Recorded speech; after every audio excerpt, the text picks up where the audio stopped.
Muy buenas tardes con todos. Es un gusto encontrarnos una vez más en los webinars de Ready Ecuador. Y en esta ocasión, pues, nuestro queridísimo director en desarrollo profesional docente Fausto Guerra, que es muy conocido por todos ustedes, pues nos va a acompañar en esta tarde. Definitivamente, pues es interesante, ¿no? El webinar que nos va a presentar en el sentido de que nos plantea, ¿evaluamos lo que en verdad estamos enseñando? ¿O qué está sucediendo en nuestra educación, en nuestros procesos? ¿Qué está pasando? Gracias, Fausto, por traer a la mesa este tema y definitivamente va a ser muy valioso escucharte. Nos va a quedar muchísimas reflexiones. Estamos seguros de ellos y te damos la palabra para que tengas todo el espacio necesario en esta tarde. Muy amable una vez más y bienvenidos a todos y a todas. Gracias, Paul. Bueno, voy a comenzar a compartir la pantalla para iniciar y sobre todo quisiera darles la bienvenida a todos, el tiempo que destinan para poder generar espacios de reflexión, aprendizaje y sobre todo intercambio de ideas es muy valioso, ¿no? El día de hoy hemos traído una temática importante y quisiera encuadrarla en la práctica que estamos viviendo ya en el Ecuador a una transición de una versión de educación diferente. Paul, ¿me confirma si está presentándose?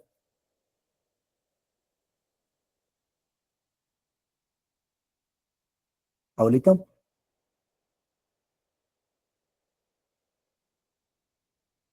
Paul, ¿me confirma si está presentándose, por favor? Se está presentando, sí, Gracias, muy amable. Entonces, Perdón, está con el micrófono gracias.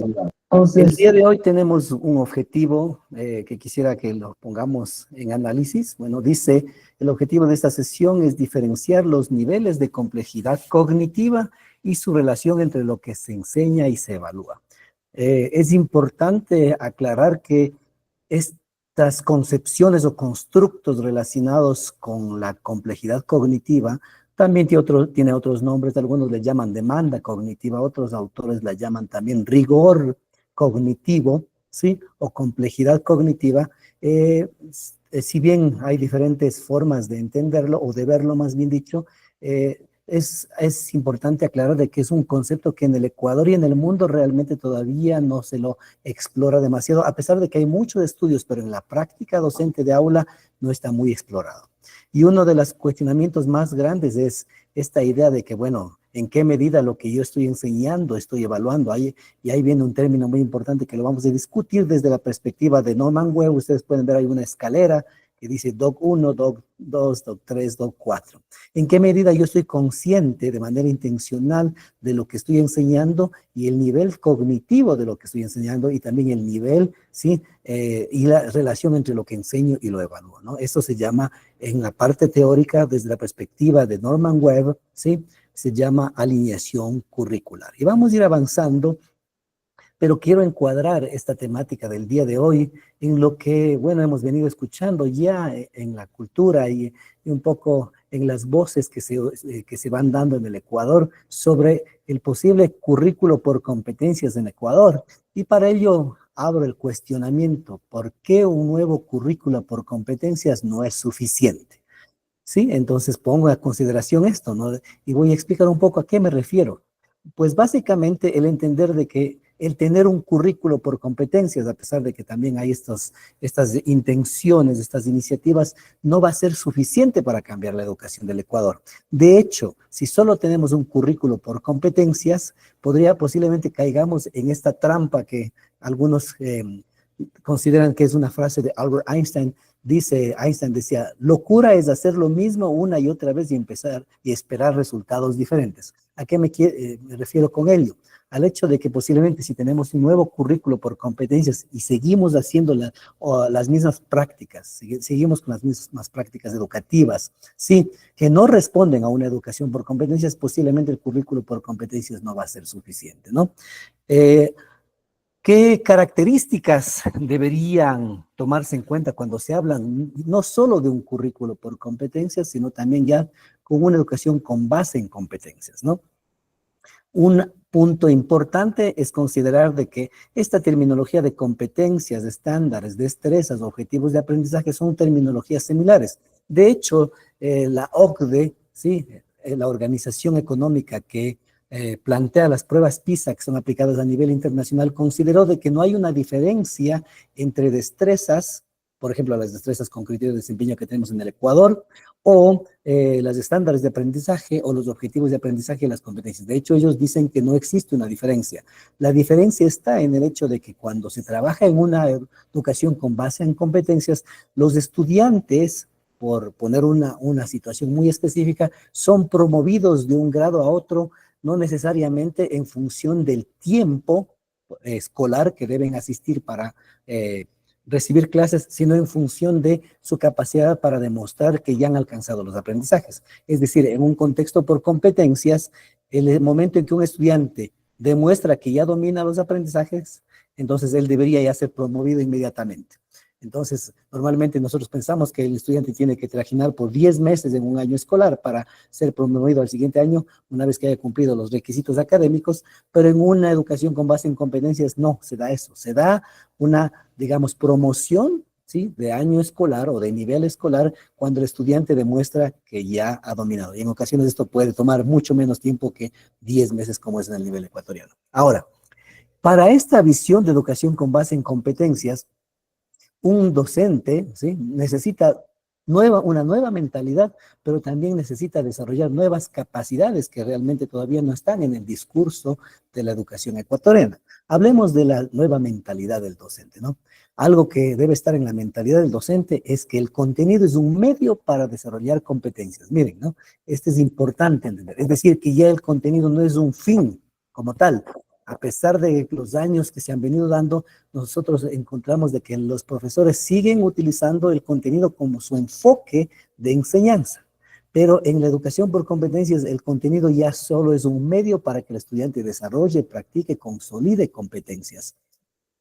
Otra de las características de esta mentalidad es el enseñar la competencia como un todo y también sus partes. ¿Qué quiere decir con esto? Que el profesor debe entender que la competencia tiene elementos que constituyen una competencia y el profesor tiene que estar consciente de esas partes, pero al mismo tiempo tiene que estar consciente de la interacción de estas partes que forman un todo un poco más complejo, ¿no? ¿Qué más? Primero comprendo profundamente lo que van a aprender y luego elijo las estrategias mejor alineadas con la competencia que quiero enseñar. Y esto posiblemente se contrapone a la perspectiva de metodologías activas. ¿Qué quiero decir con esto? Que nosotros muy comúnmente en nuestra práctica docente estamos muy preocupados de pensar en las metodologías primero y luego pensamos en qué queremos que aprendan. En la perspectiva de educación con base en competencias, el profesor primero entiende profundamente qué quiere que sus estudiantes aprendan y una vez definido dice, bueno, en función de lo que ellos van a aprender, cuáles serían las mejores estrategias y posiblemente no necesariamente pueden ser las metodologías activas, no pueden ser posiblemente algo un poquito inclusive más convencional, más tradicional como una instrucción directa o el método deductivo que algunos lo llamamos, ¿no? ¿Qué nuevas capacidades debe desarrollar el docente? Trabajar colaborativamente con otros colegas. Esto va en contra inclusive de la propia naturaleza del profesor. Los profesores estamos acostumbrados a trabajar de manera individual y no nos gusta que nos cuestionen y nos gusta que respeten mucho nuestra autonomía. Pero en un currículo por competencias, al entender de que la idea es que el estudiante es el centro del proceso, el aprendizaje es el centro del proceso, es importante trabajar colaborativamente entre docentes, tanto de asignaturas similares como con docentes de asignaturas diferentes, ¿sí? Y no necesariamente desde un enfoque interdisciplinar, sino desde un enfoque de el desarrollo de aprendizaje del estudiante. ¿Qué más? ¿Qué otra capacidad? Identificar las competencias prioritarias de las complementarias, ¿no? Ustedes saben que todo currículo, ya hemos hablado alguna vez en otros webinars, de que las competencias o estándares, algunos los llaman también estándares, sí, son siempre numerosas y que más adelante vamos a dar un ejemplo de lo que dice Marzano sobre la gran cantidad de competencias y el tiempo disponible para enseñarlas. Por lo tanto, todos los profesores siempre, sin importar el currículo, deberíamos aprender a identificar qué es prioritario y qué es complementario, ¿no? ¿Qué más? Tenemos que aprender a desempacar esos componentes de las competencias prioritarias que les mencionaba, ¿sí? Entonces, no solo el contenido es uno de los componentes de las competencias, hay otros elementos. Estos elementos, además de eso, interactúan como un todo, ¿sí? ¿Qué más? Diseñar unidades didácticas, ¿sí? En progresiones de los niveles de complejidad cognitiva. ¿Qué quiere decir esto? Que cuando yo hago una unidad didáctica tengo que verlo como una ruta de aprendizaje, pero al mismo tiempo entendiendo de que yo voy a dar oportunidades para que los estudiantes vayan desarrollando diferentes niveles de complejidad cognitiva, desde inclusive la misma memoria, porque también hay que trabajar en la memoria, porque sería descabellado esperar que los chicos aprendan sin los elementos básicos que deben estar en su memoria, no solo de trabajo, sino también en su memoria semántica, ¿no? ¿Qué más? Avancemos un poco y hablemos un poco de la evaluación, ¿no? ¿Qué implica evaluar con base en competencias? Solo para que lo relacionemos con la imagen. Posiblemente evaluar con base en competencias, ¿sí? En esta visión de competencias puede ser mucho más similar a ese gran reto de querer bajar de peso, ¿no? Entonces, solo resumo la idea del bajar de peso. Cuando queremos bajar de peso, lo primero que hacemos es nos pesamos y tenemos un dato, que es nuestro peso inicial, y a partir de ello determinamos ciertas estrategias, ¿no? Comida saludable, mayor deporte, más agua, menos carbohidratos, y a partir de eso nosotros nos volvemos a medir cada cierto tiempo para ver si las estrategias que hemos estado implementando están dando resultado, ¿sí? Y las diferentes mediciones nos hacen entender si estamos progresando o no. Entonces, la educación con base en competencias tiene esa característica y dice, bueno, en la presentación, son las diferentes formas que usan los profesores para obtener evidencia de lo que los estudiantes saben, comprenden y pueden hacer. Es decir, que una competencia tiene que considerar estos tres elementos. Sí, esto ya lo sabemos desde hace mucho tiempo, ¿sí? Inclusive en el informe de la UNESCO con el famoso Jack Delors, cuando él mencionaba que tenemos algunos saberes, ¿no? El saber conocer, el comprender, el hacer, el convivir, entre otros, ¿no? Pero en una competencia académica siempre van a estar estos tres elementos. Queremos que los chicos sepan algo, queremos que esto que saben lo comprendan y queremos que esto que saben y comprenden lo puedan utilizar para hacer algo. Eso es una competencia, básicamente, ¿ya? Esta información le permite al profesor retroalimentar el aprendizaje de los chicos, es decir, qué hago para que puedan mejorar, y también le guía al profesor en ajustar su didáctica. ¿Qué puedo hacer para que mis estudiantes puedan aprender de manera más efectiva? Esto es un pensamiento de William Fisher y Frey en uno de los libros que ellos publican relacionado a lo que es la evaluación con base en competencias, ¿no?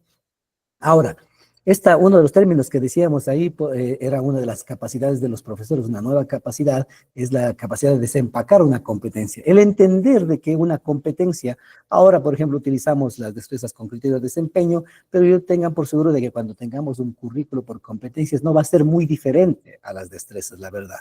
Pero cualquiera de estas sea esta una competencia, la llamemos destreza con criterio de desempeño, objetivo de aprendizaje o estándar, siempre va a tener esos tres elementos que decíamos, ¿no? El saber, el comprender, que es el nivel de complejidad, y el hacer, que es la destreza. Ahora, siempre cualquier competencia va a estar empacada. Está tan empacada que el profesor tiene que aprender a desarmarla para entender qué tiene en dentro. Y cuando yo entiendo qué es lo que quiero que mis estudiantes van a aprender, yo tengo ya un fin en mente y ahora sí determino cuáles serían las mejores metodologías para llegar a ese fin, ¿no? Pero como son tantas las competencias, por ejemplo, Marzano dice que el contenido que se necesita para cubrir en un año tomaría más de 1 año y medio para enseñarse adecuadamente. Esto implica de que, por ejemplo, nuestros guaguas necesitarían por lo menos 6 años más para graduarse del colegio. Entonces estarían graduándose más o menos a los 24 años, si así fuera el caso, para enseñar todo lo que vienen en los currículos, ¿no? Ahora, una competencia tiene estos elementos componentes esenciales que son, hay destreza, a veces hay una, hay dos, hay veces hay tres destrezas que están representadas como verbos, no necesariamente siempre en infinitivo, hay veces pueden estar en tercera persona o también pueden estar implícitamente como verbos, pero tenemos que aprender a identificarlos. Los contenidos, que son los temas que el profesor tiene que enseñar y que normalmente en la tradición el profesor es lo que hace, busca los temas y los enseña, ¿sí? Y lastimosamente no busca una información por competencias. Y el nivel de complejidad, que se refiere al nivel de dominio o profundidad cognitiva que vamos a ver más adelante para entender qué tanto de lo que enseñamos evaluamos, ¿no? Y aquí hay un ejemplito, por ejemplo, si ustedes se dan cuenta, está pintado en verde lo que son los destrezas, verbos, ¿sí? Está en en morado lo que serían los temas y en rojo lo que sería el nivel de complejidad. Sin embargo, a pesar de que este es el mejor ejemplo que he encontrado, en la práctica no necesariamente aparecen así. Es decir, el profesor tiene que estar consciente de la interacción de estos componentes, no solo de los componentes aislados, sino de la interacción de los tres componentes, ¿no? Ahora vamos a hacer un desarrollo con este ejemplo, ¿no? Quiero utilizar una imagen que un compañero, un ex compañero mío, colega de trabajo, me compartió y me pareció muy adecuado relacionado a la parte esta de la evaluación, ¿no? Dice, cualquier parecido con la realidad es pura coincidencia, ¿no? Si se fijan, por ejemplo, no sé si les ha pasado, esto es un poquito más común en matemáticas, pero también en otras asignaturas se da, ¿no? El profesor en la clase le enseña a hacer un ejercicio fácil, por ejemplo, como en la imagen, que es un cubo Rubik's de tres piezas, ¿no? Pero ya la tarea ya es un poquito más difícil, o sea, en la clase estuvo fácil, pero luego le manda a la casa y estaba un poquito más compleja la cosa, pero cuando llegue el examen, la cosa se vuelve súper compleja. Entonces, esto es algo muy común, por lo tanto es que yo me atrevería a decir, sí, de manera enfática, lo declaro, de que los profesores no necesariamente enseñamos lo que evaluamos. Y ese es posiblemente un gran error de nuestra parte, pero también es una gran desventaja para los chicos, ¿no? Ya. Ahora, hablando de la demanda cognitiva, es importante entender la diferencia entre estos dos elementos que en la cultura nosotros normalmente no los diferenciamos, ¿no? Pero en la práctica, la dificultad y la complejidad en el contexto escolar son diferentes. La dificultad se refiere a la cantidad de esfuerzo, pasos y trabajo requerido que un chico debe realizar para completar una tarea, ¿sí? La complejidad se refiere a la demanda cognitiva, a la relación de variables de la actividad que están implícitas y al proceso de abstracción de pensamiento que debe realizar. En este sentido, hay actividades que normalmente frente al estudiante pueden ser de baja dificultad y baja complejidad, entonces los chicos fluyen e inclusive en ocasiones hasta se aburren, ¿no? Sí, pero también hay un elemento de, por ejemplo, de alta dificultad y baja complejidad. Es decir, cuando un ejemplo básico de eso es cuando los profesores mandamos una gran cantidad de ejercicios sencillos, el número es extenso, por ejemplo, me invento 30 ejercicios de multiplicaciones de dos cifras, posiblemente la dificultad es alta, me va a tomar mucho tiempo para hacerlo, pero la complejidad es baja. ¿Sí? La recomendación es que busquemos un equilibrio en nuestra práctica y busquemos que las actividades que planteamos o los ítems que utilizamos en las pruebas sean de pensamiento estratégico, es decir, de baja dificultad y de alta complejidad. Por ejemplo, 2, 3 ejercicios en los cuales los chicos tengan que hacer un análisis profundo, por ejemplo, en matemáticas, ¿no? O ejemplos en los cuales los chicos tengan que presentar razonamientos, explicaciones con evidencia, ¿no? Con argumentación, con fundamentación.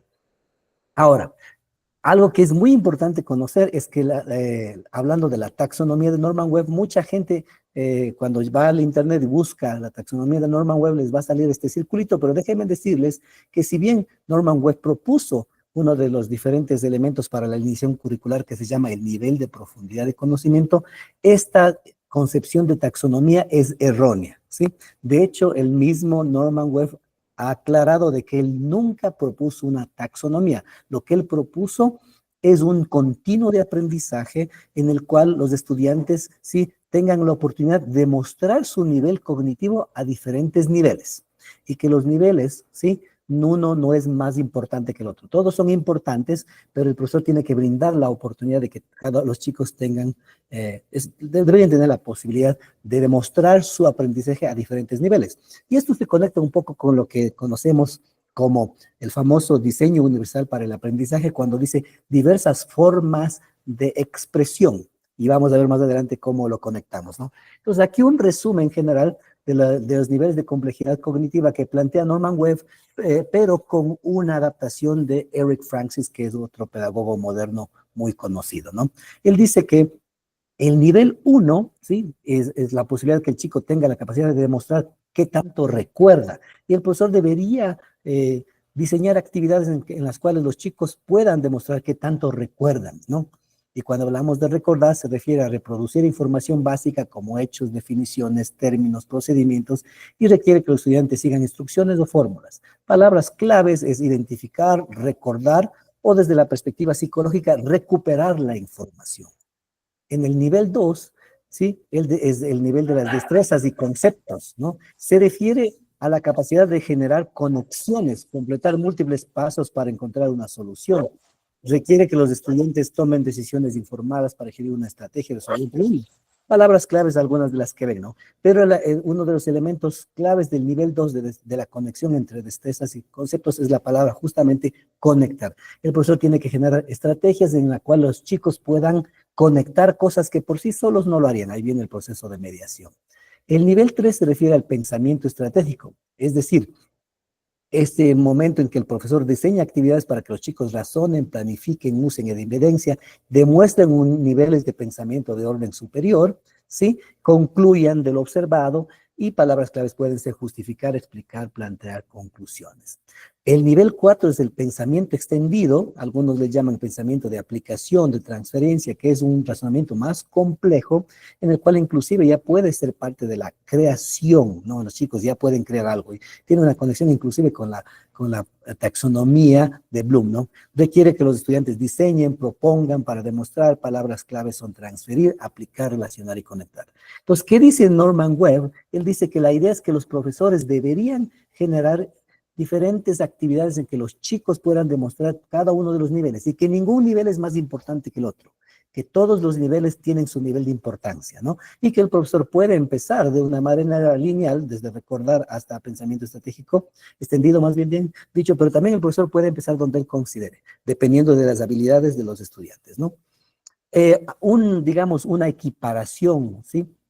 Muy similar a la perspectiva de Norman Webb es la que presenta John Hattie en los niveles de aprendizaje y comprensión, y él los llama, él solo presenta 3, Norman Webb presenta 4, pero John Hattie presenta 3, el nivel surface o de base, el nivel profundo, ¿sí? O el nivel de transferencia. Y como se dan cuenta, también tiene sus coincidencias, ¿no? El nivel base, que implica que el profesor debería buscar estrategias para que los chicos recuerden conceptos, vocabulario, destrezas básicas. El nivel profundo en el cual se generan nuevas conexiones, en las cuales el chico ya puede generar pensamiento crítico, puede desarrollar procesos de metacognición y memoria semántica, y el nivel de transferencia y de aplicación de conocimiento, creación e incluso aplicación en contextos diferentes a los aprendidos. Aquí hay una imagen solo como para un poco generar una didáctica de cómo funciona. Bueno, el DOC se refiere al nivel de profundidad que responde a las siglas en inglés que Norman Webb plantea, los 4 niveles, y se dan cuenta de la equiparación con Hattie, el base, profundo y transferencia, pero el nivel 2 siempre se referirá a la parte de recordar, el nivel 1, perdón, el nivel 2 se referirá a la posibilidad que el profesor permita que los chicos hagan conexiones, el nivel 3 se refiere al pensamiento estratégico, en el cual los chicos deberían practicar lo que están aprendiendo, y el nivel 4 es aquel en el cual se refiere al pensamiento extendido y el profesor les da la oportunidad de aplicar o transferir. El ejemplo me gusta, puse de la bicicleta y la moto. Si un estudiante, por ejemplo, aprendió a manejar la bicicleta, posiblemente este aprendizaje le permitiría transferir al aprendizaje de cómo manejar una motocicleta. Entonces, esa es un poco la idea. Aprendí en un contexto, lo aplico en otro contexto similar o muy diferente. Ahora, esta idea de alineación curricular es muy interesante, que como les decía, todavía en Latinoamérica no hay muchos estudios sobre ello. En otros países sí, ya algún en 1985 se habla. Y nos hacemos la pregunta, ¿cuán coherentes y consistentes son las competencias que enseñamos con las evaluaciones formativas y sumativas que usamos? Es decir, ya enseñé esto, estoy evaluando exactamente lo mismo que enseñé. Por ejemplo, la competencia que les puse al inicio, descubrir regularidades matemáticas, explicarlas y construirlas, ¿sí? Utilizando el contenido como conjuntos de operaciones y números naturales. Y la idea es que lo hagan de manera verbal, en forma ordenada, clara y razonada. Si ustedes se fijan y hago un ejercicio de desempaque, vamos a tener las destrezas, descubrir, explicar y construir, que posiblemente pueden ser evaluadas con ítems de respuesta abierta o con actividades de respuesta abierta, ¿no? También el contenido, conjuntos, operaciones y números, pueden ser evaluadas con ítems de opción múltiple, ¿sí? Debemos evaluar vocabulario, también resolver ejercicios, porque al fin y al cabo son destrezas básicas. Pero el nivel de complejidad al estilo 3 y 4, de acuerdo a Norman Webb, son aquellos en los cuales los chicos ya tienen que aplicar, transferir, y aquí cae muy bien el famoso ABP, los problemas, los estudios de caso, ¿no? Ahora, solo quiero mostrarles unos ejemplos para que podamos darnos cuenta la diferencia entre lo que son los objetivos de clase, ya pensando de que cuando desempacamos una competencia, luego tenemos que generar pedazos pequeños que se convierten en los objetivos de clase, los que llegan a la clase, pero quiero que observen la diferencia entre un objetivo de clase tradicional versus un objetivo de clase con el nivel de complejidad. Por ejemplo, el tradicional sonaría como, puedo explicar el estudiante, ¿no? Deberíamos pensarlo siempre desde la visión del estudiante. Puedo explicar la diferencia entre los estados de la materia sólido, líquido y gaseoso, pero ya en una visión de nivel de complejidad como Norman Webb, que es el nivel 1, recordar, sonaría algo como, puedo explicar las diferencias entre los estados de la materia sólido, líquido y gaseoso usando el vocabulario aprendido sobre un movimiento molecular y describiendo similitudes y diferencias. Lo que quiero que se fijen, antes de continuar, es que si se fijan en todos los niveles, 1, 2, 3 y 4, están utilizando la destreza explicar. Es la misma destreza, explicar. Ahora, la diferencia es que cada una de estas explicaciones van a tener un diferente nivel. Por ejemplo, el explicar basado en lo que recuerdo es un nivel 1. ¿Sí? Y es importante hacer ese tipo de ejercicios en los cuales los chicos puedan explicar basado en lo que recuerdan, pero no es suficiente. Y la mayoría de profesores posiblemente caemos solo en explicar basado en lo que pueden recordar. El nivel 2 ya es un poco más complejo, ¿no? En la cual los chicos deben hacer conexiones de conceptos y destrezas. Entonces aquí sigue diciendo explicar, pero miren aquí la diferencia, ¿no? Puedo explicar las diferencias y similitudes entre derivaciones, prefijos y sufijos, identificados en un texto, ya tengo una herramienta específica, un texto, y dar mi criterio sobre la sofisticación del vocabulario del autor. Aquí ya tengo que dar mi criterio, el estudiante ya tiene que dar su criterio, hace sus conexiones, ¿no? Pero en un nivel 3 de pensamiento estratégico, seguimos con la idea de explicar, con otro ejemplo, y se fijan, dice, puedo explicar mis criterios fundamentados con evidencia textual sobre el propósito del autor de un texto específico. Ya, aquí ya no solo necesito dar mi criterio, sino también tengo que ya dar evidencia. Eso ya es pensamiento estratégico, ¿no? Y el pensamiento 4, ¿no? Pensamiento extendido, ¿sí? Puede explicar cómo las perspectivas, por ejemplo, en sociales de las personas en el presente moldean sus interpretaciones del pasado, comparando 3 puntos de vista diferentes y fundamentando mis criterios con varios tipos de evidencia. Si se fijan, hay diferentes niveles de complejidad. Empezamos del recordar y terminamos al nivel 4, pensamiento extendido de transferencia y aplicación. Entonces, esta es un poco la idea que traía a colación en esta tarde y parte de la noche, el hacer entender de que nosotros posiblemente no estamos muy conscientes del tipo de actividades y el nivel de reto cognitivo que estamos planteando. Y a veces, sin darnos cuenta, estamos más enfocados en el nivel 1 y en algunas ocasiones el nivel 2, pero nos falta también trabajar en situaciones de nivel 3 y nivel 4. Y si se fijan, también estas son diferentes formas de expresar lo que los chicos van aprendiendo, ya es uno de los principios del DUA.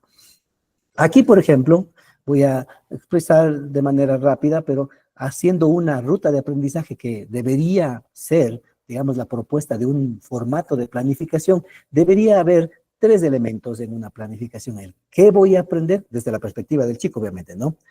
Cómo demostraré que aprendí, que es la evaluación, y cómo voy a aprender. Y si se fijan, dice múltiples formas de expresión. El momento en que el chico expresa su aprendizaje debe hacerlo de diferentes maneras. Y ese debería ser nuestra fuente de información para conocer si están aprendiendo. Y la metodología se refiere a las múltiples formas que el profesor representa la enseñanza para el estudiante. Entonces, si se fijan, hay una equiparación entre el nivel base, profunda y transferencia de John Harry, pero también con el de Norman Webb, el recordar, 1, pensamiento estratégico, 3, DOC, 2, conexiones, y 4, pensamiento extendido. La idea sería de que tengamos esta ruta de aprendizaje, pero lo alineemos. Si estoy en el nivel 1 y estoy enseñando, por ejemplo, a que los chicos recuerden, ejemplifiquen y expliquen vocabulario, yo debo evaluar, en este caso, obviamente, memoria, ¿sí? Y puedo aplicar una prueba escrita de vocabulario, prueba oral de contenidos, puedo hacerlos trabajar en pares, en grupos, para demostrar sus destrezas básicas. ¿Y qué metodologías utilizo? El profesor podría modelar lo que espera de los chicos, puede utilizar instrucción directa o método deductivo, puede utilizar modelos de Freire o otros de organizadores gráficos para conectar el vocabulario o destrezas básicas, simulaciones de modelos, rutinas de pensamiento, discusiones guiadas. Y si se van dando cuenta, si vamos alineando, luego vamos al nivel 2 y 3, ya estamos en el nivel de práctica y conexión en el cual los chicos ya tendrían que justamente practicar lo que van aprendiendo, ya unas estrategias un poquito más sofisticadas, ya puede haber estudios de caso, ya puede haber APP, ya puede haber aprendizaje avanzado de la indagación, ya sí puede haber una pruebita escrita, pero un poquito más compleja, ¿no? Y también, ¿por qué no terminar con un proyecto, sea al estilo ABP, tal vez utilizando los principios de Design Thinking, que ahora también está de moda, pero si se dan cuenta, aquí en este momento ustedes ya tienen una buena versión de lo que sería un DUA, diferentes formas de representación, diferentes formas de expresión, y como resultado de esta gran variedad y esta alineación intencional del profesor entre lo que aprenden, ¿sí? Entre lo que demuestran y cómo aprenden, ustedes están generando también este elemento importantísimo que en inglés se llama engagement, esta motivación por aprender, porque no todas las clases son diferentes, no todos los días los chicos reciben la misma clase, ¿no? Con las mismas estrategias y los mismos procesos. Y aquí hay un ejemplo muy general, justamente con el mismo ejercicio que empecé diciendo, ¿sí? Cómo planificar una ruta de aprendizaje, solo el qué, puse aquí solo el qué aprender, y empezamos con siempre pensando en el nivel profundo, el de práctica y conexión. Esto es lo que yo quiero que en esta unidad didáctica mis estudiantes aprendan. Quiero que descubran regularidades matemáticas, las explican y las construyan. Para ello, el medio, el contenido, conjuntos de operaciones básicas y números naturales van a ser el medio. ¿Cómo me lo van a demostrar? Cuando descubran, explican y construyan, ¿sí? Estas explicaciones van a ser verbalmente ordenadas, claras y razonadas, ¿no? Si se fijan, inclusive, ya vamos viendo, por ejemplo, este ya es un nivel tipo 3, ¿no? Es un nivel tipo 3, de acuerdo a Norman Webb, ¿no? Y puede haber una pregunta esencial. ¿Es posible identificar regularidades matemáticas en todas las cosas? Una gran idea sería, al final del proceso, los chicos entenderían que el mundo está conformado por regularidades o patrones que me ayudan a entenderlo. Si yo quiero que los estudiantes me demuestren este nivel de comprensión, de conocimiento y de destreza, ¿qué necesitan como prerequisitos? Deben recordar vocabulario básico, ¿sí? Por ejemplo, regularidad, patrón, dato, cualitativo, cuantitativo. Y deben tener conocimientos de contenidos como conjuntos, operaciones básicas, números naturales. Y también tienen que demostrar destrezas básicas. Y yo tengo que irlas enseñando cada uno de ellos. Debo enseñar vocabulario, debo enseñar contenidos esenciales, debo de enseñar las destrezas básicas. Una vez de que tengan estas herramientas y los chicos ya están listos para practicar, y cuando han practicado lo suficiente, ya puedo invitarles a que hagan un proyecto. Por ejemplo, un proyecto podría lucir como este, ¿no? En el cual apliquen, creen y transfieran. Los estudiantes seleccionarán un evento, imagen o situación específica de su elección, describirán los datos de su elección y clasificarán los datos cualitativos y cuantitativos, y convertirán los datos cualitativos en cuantitativos, graficarán y explicarán las regularidades matemáticas encontradas utilizando conjuntos y operaciones básicas. Como se dan cuenta, por ejemplo, por decir a un chico, me invento, dice, yo voy a escoger el evento, ¿sí? Del transporte, ¿sí? En la hora pico. Perfecto, ya, entonces trata de buscar cuáles son esos datos cualitativos y cuantitativos que se dan en la hora pica del transporte público, ¿no? Ahora, a partir de ello, trata de cuantificar aquellos datos que son por naturaleza cualitativos. Ahora, explícame las regularidades matemáticas que encontraste utilizando teoría de conjuntos o operaciones básicas. Esto es un poco a grosso modo para que podamos entender. He tratado de hacerlo lo más conciso, pero al mismo tiempo claro posible, para que ustedes puedan tomar una probadita de lo que implicaría enseñar ya a nivel de competencias, pero sobre todo entender de que requiere un cambio de mentalidad en el profesor, como les decía al principio, también un cambio y unas nuevas competencias que deben tener, ¿no? Esto de manera general, y con eso cerraríamos, mi querido Paul, y estamos listos para escuchar sus preguntas. Muchísimas gracias, Fausto. Qué interesante lo que tú acabas de plantear, definitivamente. Hablar de rutas de aprendizaje no es cualquier cosa. Los docentes debemos aprender a manejar estos nuevos instrumentos. No podemos, como tú bien manifestaste también, solamente por cambiar el nombre, colocar a las destrezas y poderes competencias, ya cambió todo. Como decía Einstein, ¿no? Como tú también nos presentaste. Estamos haciendo lo mismo, solamente quizás cambiando el nombre. Y eso hay que ahondar muchísimo, porque el Ministerio de Educación piensa que los docentes ya estamos preparados para y hay muchos que no lo están. Definitivamente no nos encontramos en ese camino. Les invitamos a todos ustedes, por favor, si tienen alguna inquietud, alguna pregunta, algún aporte.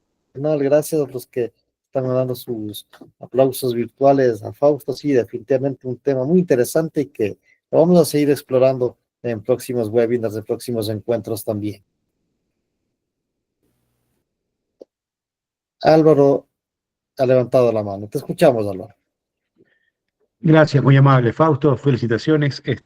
Me parece que este es uno de los temas eh, más estratégicos e importantes dentro del proceso educativo.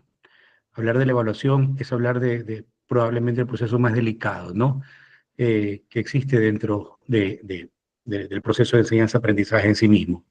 Y efectivamente, coincido con aquello que se acaba de manifestar en este momento. No estoy tan seguro si estamos listos para este tránsito, ¿verdad? Yo creo que aún el tema del manejo de las destrezas y cómo desarrollarlas, y más aún cómo evaluarlas, sigue siendo un desafío, después de un currículo que tiene ya caminando algún tiempo, aún cuando estamos con el currículo que estamos trabajando, que es el currículo priorizado. Una reflexión en medio de esta muy clara exposición que nos ha hecho Fausto. Yo creo que debemos pensar un poquito en cosas básicas cuando diseñamos evaluación, ¿verdad?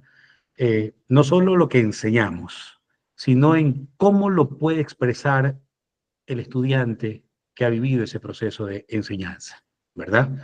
Y ahí a veces nos quedamos muy atomizados en la idea de que el papel, la pregunta, se convierte como que en la única posibilidad para que el estudiante demuestre, y caemos en una contradicción memorística, caemos en una contradicción mínima que no permite que el estudiante realmente pueda mostrar, evidenciar aquello que ha aprendido en situaciones de diseño de una evaluación que realmente sea amplia, que permita ver cuál es el verdadero nivel de aprendizaje del estudiante, cómo lo puede expresar, porque no necesariamente está sujeto a la clásica estructura que vemos en las aulas, pregunta, respuesta, o estos llenados en donde olvidar una palabra hace que me pierda de toda una definición de cualquier concepto que quiera definir.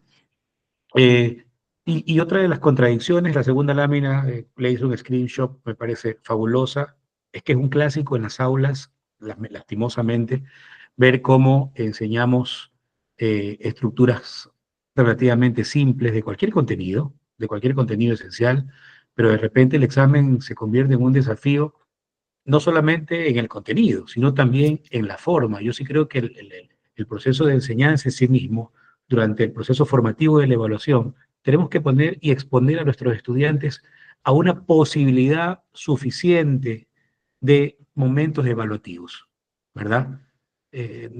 Nosotros entramos a las pruebas PISA, creo que estamos, me parece, si me ayudan a recordar, estamos cercanos a ese nuevo desafío, ¿no? Pero yo no estoy tan seguro si la estructura evaluativa de PISA, porque tiene una estructura, ¿verdad? Tiene una forma de plantear las cuestiones para evaluarnos, es la que por lo menos ejercitamos en las aulas. Y yo he tenido la experiencia de estudiantes que conocen sobre un tema, pero lo conocen desde la evaluación sencilla, no tan compleja que le plantean, pero de repente yo le pongo una lectura con un nivel de complejidad profundo en donde lo invito a desentrañar el significado, las ideas principales, las de soporte, pero por mucho que yo sepa algo, no sé este tipo de estructuras que apelan a lo que decía Fausto, a los diferentes tipos de pensamiento, ¿no? ¿Qué tan profundo yo puedo llegar a mostrar lo que he aprendido o en qué nivel de profundidad? Porque las estructuras son diferentes. PISA tiene una estructura. Si quisiéramos ser un poquito más precisos para ir cerrando mi participación, por lo cual agradezco por la oportunidad, las bases estructuradas es una forma de evaluar con los diferentes tipos de ítems que esta modalidad evaluativa tiene. Pero yo vengo al examen y le pongo base estructurada a mis estudiantes, pero resulta que nunca hice al menos un ejercicio de relación de columnas, ¿verdad? Entonces, digo, no sabe. Y confundo, por eso digo que es delicado, confundo y me pierdo y desdibujo el real nivel de aprendizaje y apropiación de los aprendizajes de mis estudiantes o su nivel de desarrollo de destrezas o competencias por el simple hecho, simple entre comillas, de diseñar instrumentos para los que mis estudiantes no han sido entrenados. Ojo, que no digo dale el examen tal cual le vas a tomar, sino entrenarlo para que pueda expresar, y creo que hablamos un poquito del DUA y una idea chiquita que dijo Fausto, para expresar su aprendizaje en diversos contextos y formatos. Entonces, para mí ese es un tema muy valioso, estoy aquí justamente por aquello, porque creo que la evaluación es sensible, muy sensible, y ya alejándonos de lo cuantitativo y cualitativo en cuanto al aprendizaje, podemos también generar impacto en el desarrollo emocional de nuestros niños, a generar frustraciones de las que probablemente muchas veces ni nos enteramos por no diseñar debidamente un instrumento y por no enfrentar a situaciones evaluativas a nuestros estudiantes para las que están listos, no solamente desde el contenido, sino también desde esas estructuras y posibilidades que hay para evaluar. Así que muchísimas gracias por permitirme esta reflexión que me parece necesaria a partir de la temática que Fausto ha traído a regalarnos esta tarde. Muy amable, Álvaro. Muy interesante lo que nos compartes. Y de hecho, sí, hay muchos autores que hablan sobre la ética de la evaluación y cuando hablamos de las pruebas, se dice que en algunas ocasiones los estudiantes, ¿sí? Pueden responder respuestas correctas, ¿sí? Por los motivos no adecuados. Entonces, sí sucede eso, ¿no? O a veces puedes tener errores también, a pesar de saber el contenido o comprender las destrezas, ¿no? Perfecto. Quiero compartir algo que nos estaba escribiendo en el chat mi estimado colega, ¿sí? Que nos decía Gonzalo sobre un poco de la comprensión de la importancia de ir entendiendo cómo se complejiza y cómo se llegan a consolidar las competencias desde las simples habilidades, ¿no? Inclusive algunos autores hablan desde el mismo momento de generar una acción, cómo esta acción repetida puede generar una habilidad, cómo esta habilidad luego se convierte en una destreza, cómo esta destreza luego tiene que ir combinada con otros elementos, ¿sí? Para armar posiblemente ya un elemento más complejo como una competencia. Gracias. Y también nos comenta un poco sobre todo el elemento de considerar también las necesidades educativas especiales. Por cierto, es súper importante también entender de que los chicos con necesidades educativas especiales van a tener que requerir, y esto dicen los estudios, por ejemplo, como Carol Tomlinson dice, en los chicos de necesidades educativas especiales no es adecuado bajar el nivel de rigor, ¿sí? Académico. Lo que hay que buscar es darles esta diferenciación adecuada y normalmente lo que se requiere es, el chico necesita un poquito más tiempo para aprender o posiblemente más apoyo, más acompañamiento. Entonces, a veces pensamos en adaptaciones curriculares un poco más complejas cuando lo que los chicos necesitan es un poquito más de tiempo y un poco más de apoyo. Gracias, mi querido Gonzalo, por tus criterios. No sé si alguna persona tiene alguna otra pregunta más que nos quiera compartir.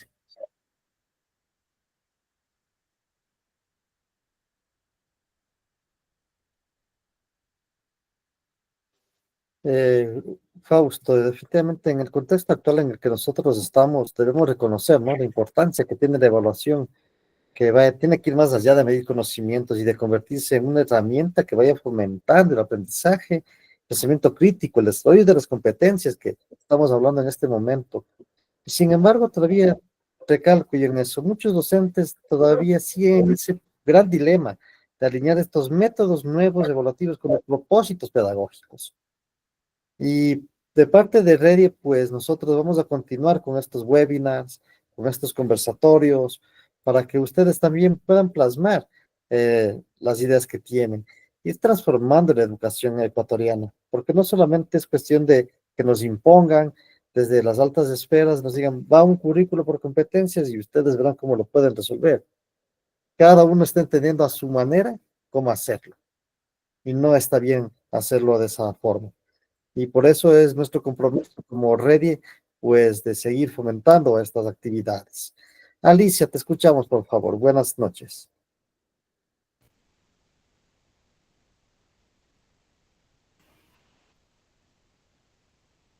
Alicia.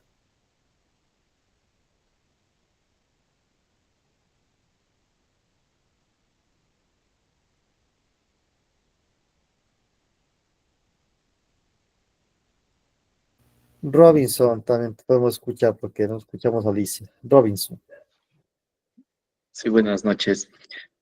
Fausto, una consulta. ¿Cómo nosotros, como docentes, no caer en un error?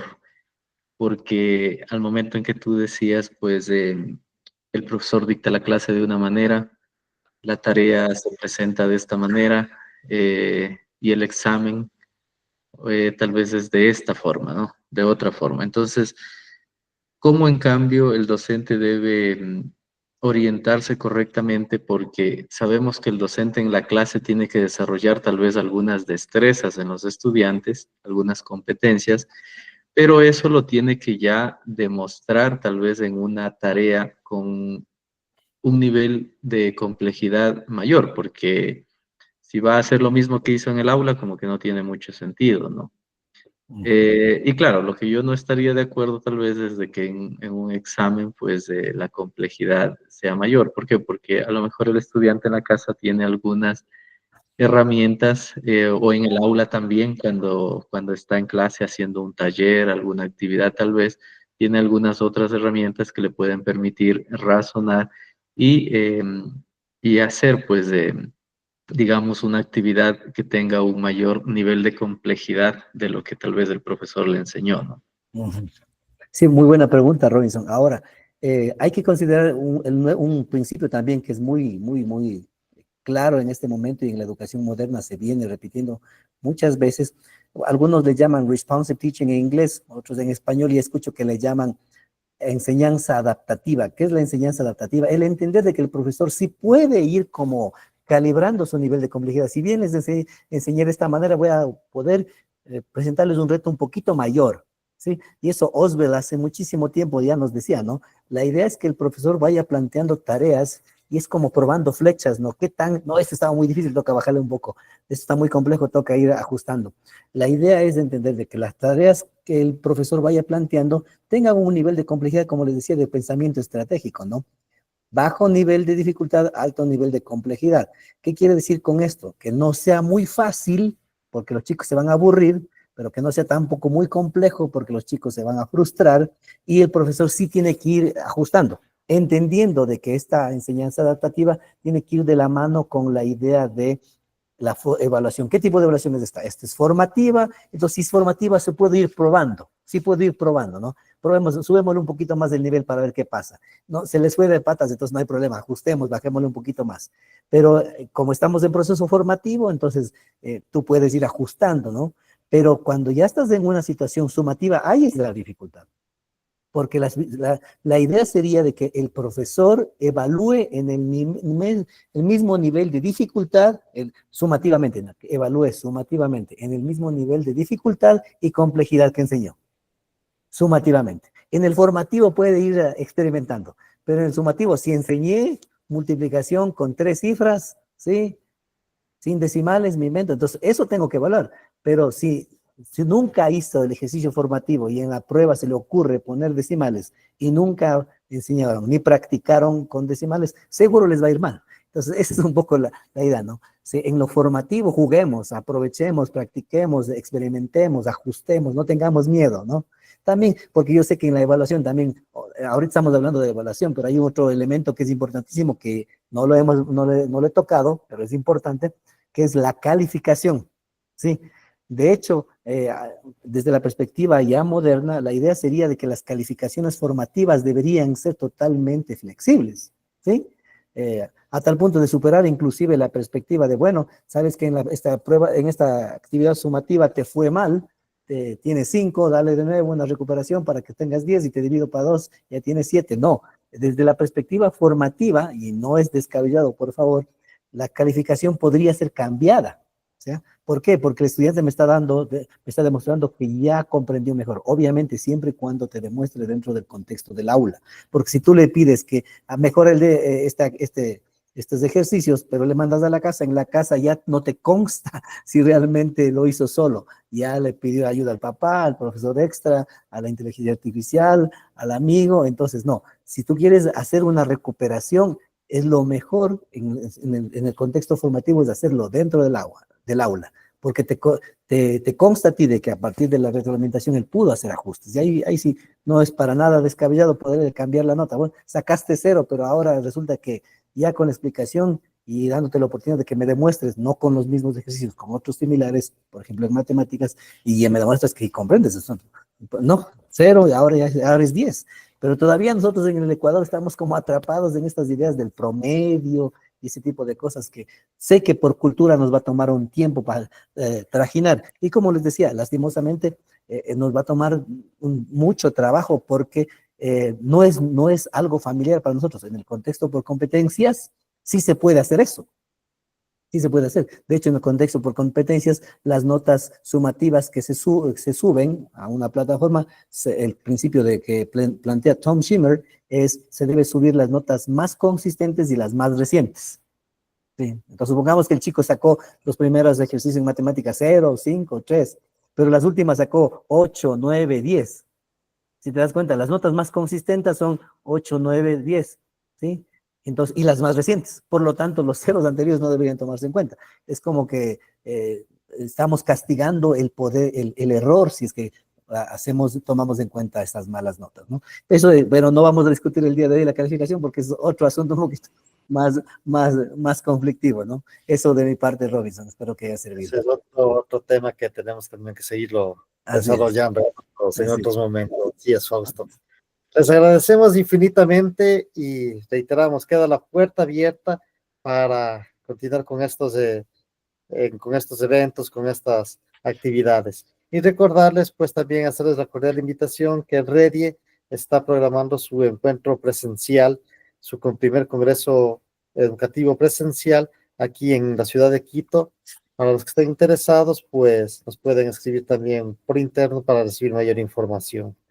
Les agradecemos muchísimo, reiteramos nuestro sincero agradecimiento a Fausto, como siempre, tú predispuesto para ayudarnos a abrirnos luces en este sentido de lo que se viene, lo que está haciendo la educación en el país y en el mundo, y te reiteramos nuestro agradecimiento y felicitación permanente. Muy amables a todos los que se han unido también, bendiciones y una buena noche. Estamos en un encuentro próximamente. Muy amables. Gracias a todos, chicos. Linda noche. Gracias. Buenas noches. Buenas noches. Gracias, linda noche.